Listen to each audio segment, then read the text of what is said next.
आमदार महेश शिंदे यांच्या वाढदिवसादिवशी 77,777 वृक्षारोपणाचा टप्पा पूर्ण. जिल्हा नियोजन समिती सदस्य राहुल प्रकाश बर्गे यांची माहिती.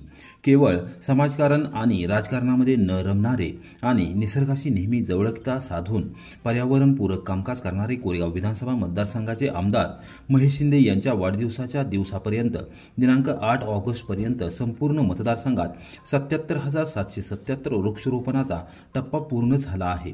हरित मतदारसंघ करण्याचा संकल्प हा पूर्णत्वाच्या दिशेने जात असून लवकरच 1 लाख वृक्षारोपणाचा टप्पा पूर्ण केला जाईल, असा विश्वास जिल्हा नियोजन समितीचे सदस्य राहुल प्रकाश बर्गे यांनी रविवारी दुपारी 4 वाजता व्यक्त केला.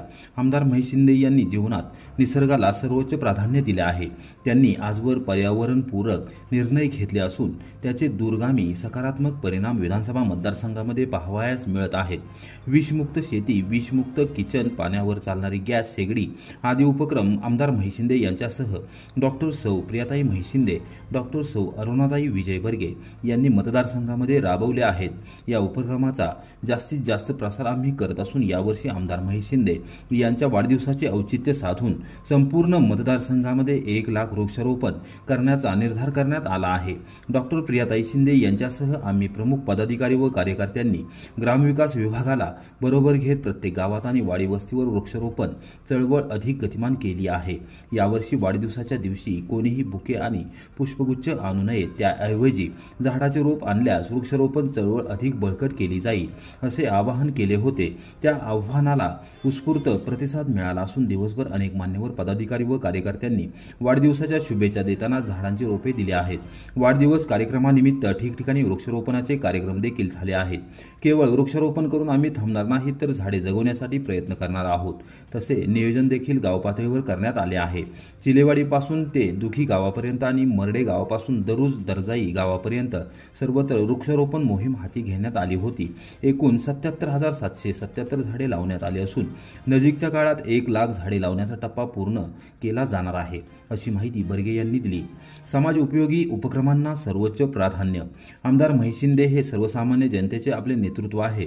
सामान्य कुटुंबातून आलेल्या आमदार महेश शिंदे यांनी राजकारणामध्ये यश मिळवत असताना सर्वसामान्य जनतेपासून कधीही नाते तोडले नाही. वाढदिवसादिवशी कोणतेही अनावश्यक खर्च न करता समाज उपयोगी उपक्रम हाती घ्यावेत. शालेय विद्यार्थी आणि महाविद्यालयीन विद्यार्थी, शाळा व शिक्षण संस्थांना मदत करावी. शिक्षण घेणाऱ्या विद्यार्थ्यांना हातभार लावावा आणि शाळा परिसर हा निसर्गरम्य बनवावा, अशी सूचना त्यांनी केली होती. त्यानुसार आम्ही वृक्षारोपण, शालेय साहित्य वाटप, गणेश वाटप, खाऊ वाटप आणि शैक्षणिक संस्थांना मदतीचा हात देत वाढदिवस अनोख्या पद्धतीने साजरा केला आहे. भविष्यकाळात देखील ग्रामीण भागातील विद्यार्थ्यांच्या हितासाठी काम केले जाईल, असा शब्द राहुल प्रकाश बर्गे यांनी दिला. राज्य सरकारला आदिवासी दिन साजरा करण्याचा विसर, आमदार शशिकांत शिंदे यांनी केली जोरदार टीका. आदिवासी बांधवांशी साधला संवाद. जागतिक आदिवासी दिन राज्य सरकारने साजरा केला नाही, हे मोठे दुर्दैव आहे. आदिवासी बांधवांचा त्याग लक्षात घेऊन आपण हा दिवस साजरा केला. या देशाच्या राष्ट्रपती आदिवासी आहेत. या देशाची सत्ता बदलण्याची ताकद आदिवासी समाज बांधवांमध्ये आहे. संपूर्ण देशात 47 खासदार आदिवासी आहेत. हेच खासदार एकत्र आले तर देशाची सत्ता उलटवू शकतात, ही क्षमता आपण ओळखावी, असे आवाहन राष्ट्रवादी काँग्रेस शरदचंद्र पवार पक्षाचे प्रदेशाध्यक्ष आमदार शशिकांत शिंदे यांनी केले.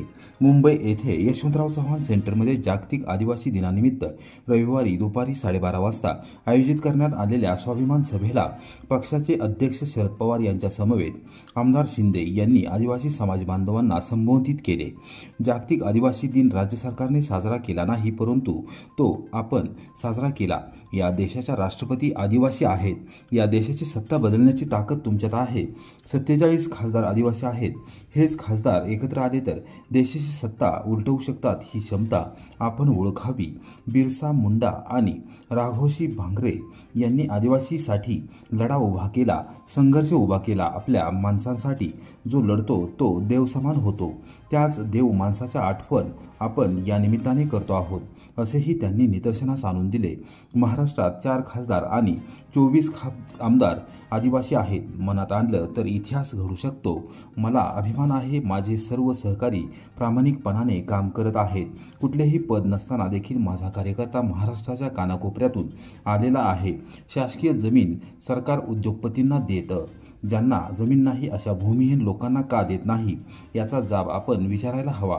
मंत्र्यांनी महाराष्ट्रातील आदिवासी लोकांना शासकीय जमिनीवर हक्काचे घर मिळवून देऊन शाळा शिक्षण सुविधा उपलब्ध करून देण्यासाठी पुढाकार घ्यावा अशी अपेक्षा व्यक्त करून आमदार शिंदे म्हणाले की कर्तृत्ववान कार्यकर्त्याला बळ देणारा आमचा नेता आहे। आदिवासी समाजाच्या संघर्षासाठी आपण सुद्धा लढू शकतो हा शब्द घेऊन आपण या ठिकाणी काम करायचे आहे। लासूरने येथील जनजीवन मिशनच्या कामाची चौकशी करणार, दोषींना पाठीशी घातले जाणार नाही। ग्रामविकास मंत्री जयकुमार गोरे ग्रामस्थांच्या शिष्टमंडळाने घेतली भेट। लासूरने तालुका कोरेगाव येथील जलजीवन मिशन अंतर्गत पाणीपुरवठा योजनेच्या कामाबाबत ग्रामस्थांनी केलेल्या तक्रारीची पडताळणी केली जाईल। या संदर्भात चौकशी करण्याचे निर्देश वरिष्ठ अधिकाऱ्यांना दिले जाणार असून राज्य शासनाचे नुकसान करणाऱ्या तसेच दोषी असणाऱ्या कोणालाही पाठीशी घातले जाणार नाही अशी ग्वाही ग्रामविकास मंत्री जयकुमार गोरे यांनी दिली। लासूरने ग्रामस्थांच्या शिष्टमंडळाने रविवारी सकाळी 9:30 वाजता मान तालुक्यातील बोराटवाडी येथील निवासस्थानी मंत्री गोरे यांची भेट घेऊन निवेदन सादर केले आणि वस्तुस्थिती निदर्शनास आणून दिली। संपत सावंत, मोहन सावंत, संजय जाधव, सुनील सावंत, राजेंद्र सावंत, सुरेश घाडगे, अजय जाधव, श्रीतेज जाधव आणि शिवाजी गुरव, सागर मच्छिंदर यांच्या शिष्टमंडळाने मंत्री गोरे यांना सविस्तर माहिती दिली आणि राज्य शासनाचे ठेकेदाराने कशा पद्धतीने नुकसान केले हे दाखवून दिले। ग्रामस्थांना नाईलाजास्तव दूषित पाणी पिण्याशिवाय दुसरा पर्याय नाही, त्यामुळे साथीचे रोग पसरत असल्याचे या शिष्टमंडळाने निदर्शनास आणून दिले। मंत्री गोरे यांना सादर केलेल्या निवेदनामध्ये म्हटले आहे की जलजीवन मिशन अंतर्गत नळ पाणीपुरवठा योजनेचे काम पूर्णपणे चुकीच्या पद्धतीने करण्यात आले आहे। ठेकेदाराने शासनाचे प्रचंड आर्थिक नुकसान केले आहे। या योजनेतून येणारे पाणी दूषित असून त्या पाण्याचा रंग पिवळसर असतो, तसेच त्याचा उग्र वास येत असून त्यामध्ये आळ्या सापडत आहेत, त्यामुळे ग्रामस्थांना अनेक आजारांना सामोरे जावे लागत आहे।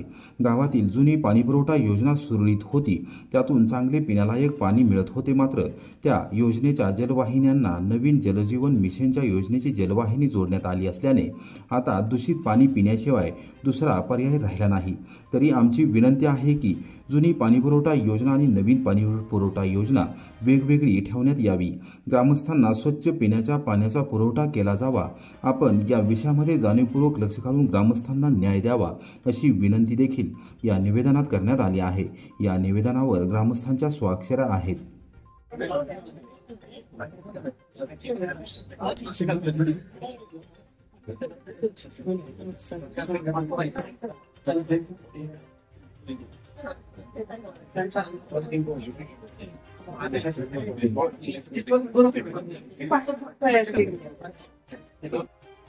वडूज पोलीस ठाण्याच्या खुनाच्या गुन्ह्यात 1 वर्षापासून फरार असलेल्या आरोपीला उंब्रज पोलिसांनी विषयांतर करत शिताफीने केली अटक।